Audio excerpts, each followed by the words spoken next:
welcome to the All Canadian Reptile Girl with me, Annalise. Today we will be talking about the very first animal that I ever caught in the wild. They are a very common species of amphibian. Many of you have probably seen one in your garden or in the woods, or maybe you have even caught one before yourself. Let's meet my totally awesome toads.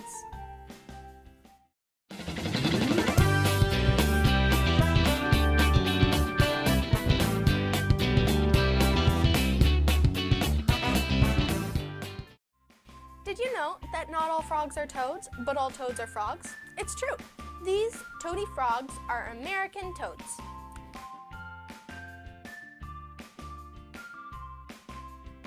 Aren't they adorable? You can find these guys just about anywhere. Well, anywhere in the eastern half of North America, at least. But just because they are so common does not mean that they are not super cool. These guys are species generalist, which means that they can adapt and survive in a wide range of ecosystems. You can find them in forests, grasslands, swamps, ponds, lakes, rivers, streams, and even in your backyard. There are 3 toad species in Ontario. The Fowler's toad, which is sadly endangered, the Hudson Bay toad, which is an extremely rare subspecies of the American toad, and then there's the American toad. I have 4 American toads. Here is Midnight,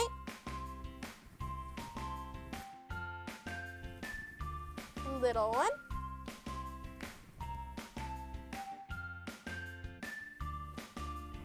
Puddle, and this little fella who I've just not found the right name for yet. If you have any ideas on what you think I should name him, then please put them in the comment section below. They range in color from light creamy brown to yellowish, reddish, or brown and black. But, kind of like geckos, they can fire up or fire down, changing the intensity of their colors, depending on their mood, humidity, stress levels, or temperature, or maybe just because they think it looks cool. They have these adorable grumpy little faces, and as you can see, they also have little bumps all over their back and sides.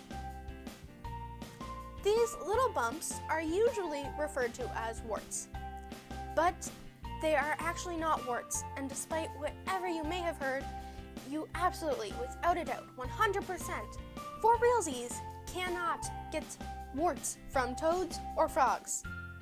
But they can carry salmonella bacteria, which can make you sick. And they also have these 2 poison glands right behind their eyes. And this is why you should always thoroughly wash your hands directly after holding a toad. Let's talk about the poison that they secrete. It is a mild toxin called buphotoxin.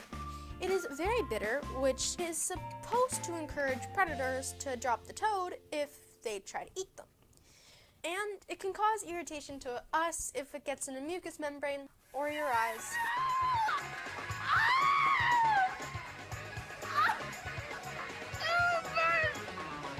Although it is mostly harmless to humans, if your cat or dog were to try to eat one of these lumpy little fellas, it could make them sick.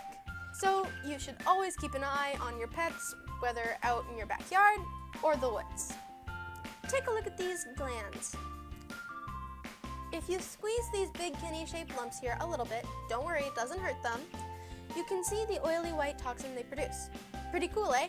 I guess I better go wash my hands now. Be right back! Alright, I'll clean. Obviously you want to wash your hands thoroughly after handling, but it is also very important to rinse your hands before handling any amphibian. This is for their safety. You see, amphibian skin is very special. Not only does it keep their insides inside like ours does, but they also use it to breathe and absorb water. In fact, their skin is so good at this that they usually don't even drink with their mouths. If you see your toad soaking in its water dish, or in a puddle if you don't own toads, then it is probably just having a little drink. As long as their skin is wet, they can absorb oxygen through it. This is how amphibians are able to stay and even live underwater. How cool is that? Because of their permeable skin, you need to be very careful about what is on your hands when you touch them. Anything that's on your hands will end up in their body. Soap, hand sanitizer, bug spray, suntan lotion, whatever. It can all end up being absorbed by their skin and potentially harming them. Toads have much thicker skin than most amphibians, so they are not quite as sensitive as frogs or salamanders. But you should still make sure to rinse your hands to get any outside germs or chemicals off. As they grow or their skin gets damaged, they will shed it. You'll probably never see a toad's skin lying around though, because they eat it as they shed. It sounds gross, I know, but it gives them back the nutrients that they used to grow the old skin and therefore helps make the new skin more durable and healthy. Of my warty friends, only Puddle is female. Males are usually smaller and darker, but not always. A great example of that is this guy. He's lighter and bigger. Luckily, there is a surefire way for you to tell if it is a boy or a girl. You can pick them up by holding them right behind their front legs like this. If they squeak or chirp, like the males have been doing intermittently throughout my whole video, then it is a boy. If you pick them up and it doesn't squeak or chirp, then it is a girl. You see, things can get a little bit feisty during mating, and sometimes these guys get confused.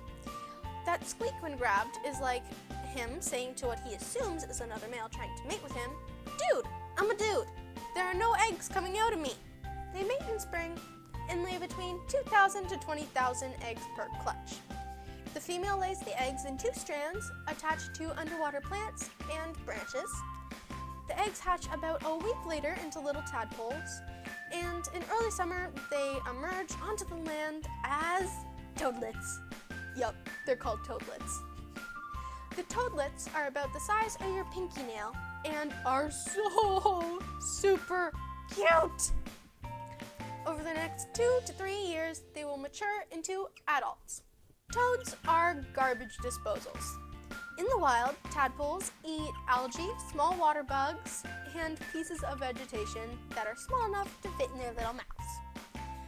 Then, when they come out of the water, they eat small bugs like gnats, pinhead crickets, and freshly hatched little mosquitoes and worms. As they grow, what they eat gets bigger and bigger too. Basically, they eat whatever will fit in their mouths. For a big toad, that could even be other toads or frogs, little mice, or occasionally baby birds. Yum! This is why they are great to have in your garden. They eat a ton of grubs and bugs that like to eat your plants. They also eat things like robber flies, big house flies, adult crickets, you name it. Now, my toads don't need to go and hunt for all sorts of creepy crawlies because the creepy crawlies come to them. Depending on the day, I feed my toads superworms, earthworms, crickets, tomato or hornworms, and butterworms, all dusted with calcium powder. I feed these guys 3 times a week, about the equivalent of 2 to 3 normal bugs per feeding. More if they're little mealworms, less if they're big juicy hornworms. Mealtime is always fun with these guys. They often get a little overexcited and start trying to eat anything but the food I'm trying to give them. The tongs, leaves, clumps of dirt, each other's eyes, their own reflection, my fingers. It's a mess. But enough about my guys. Let me tell you about some incredible toad species in the world. There is the giant toad, or cane toad, which looks a lot like these guys, but gets to almost a foot long and can weigh up to 3 pounds. They are native to Central and South America and are an important part of the ecosystem. But they have also been introduced into other areas where they are less of an important part of the ecosystem and more like a horde of invading, lumpy, warlike aliens bent on conquest. Australia is a great example of this. The cane toad was introduced in 1935 to help control the population of cane beetle. Instead, the toad started eating everything else. Not only that, but they are highly toxic and have no predators in Australia that can actually safely eat the poisonous intruders. They eat what they want, and anything that eats them ends up dead. You can see the problem. Their ability to survive is incredible and is what makes them amazing. But it is also what makes them such a problem as an invasive species. The Surname Toad is another incredible species. They are an odd, pancake-like aquatic toad native to South America. Their strange appearance is not what makes them interesting though. It's their unusual breeding practice. You see, the female releases the eggs, the male fertilizes them, and then implants them on the back of the female where they form pockets.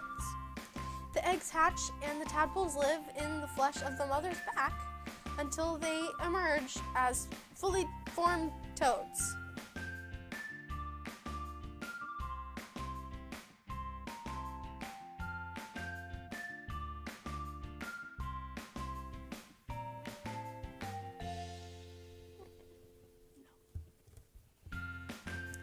I think we need a palate cleanser.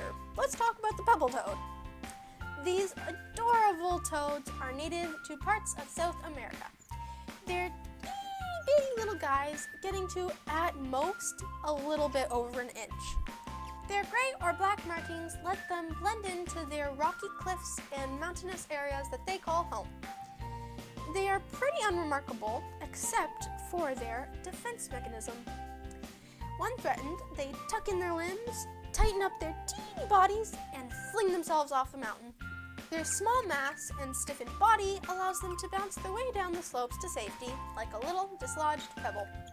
Wow. I think that toads are amazing. They eat pesky bugs, they have cute little faces, are amazing survivalists, and play key roles in ecosystems.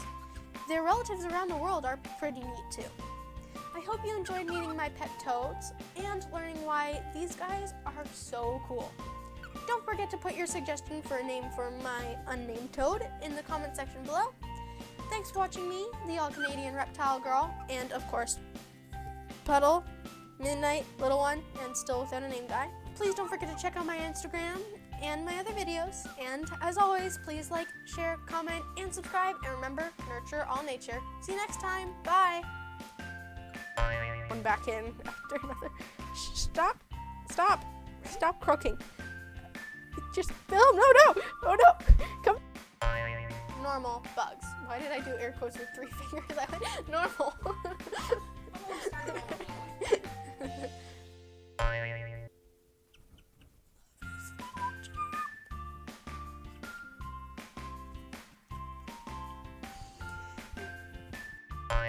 You can see things you can see. I don't know. Yeah. Yes. My mouth isn't working. Hold on a second, my mouth is buffering. Though it is mostly harmless to humans, if your cat or dog were to try to eat one of these lumpy little fellas, it could... You don't me? I'm trying to... It would be nice if words actually came out. Yes, that would be amazing. Well done, everybody. Good job, buddy. Why don't you just speak for me? You're very talkative today. See, even he agrees.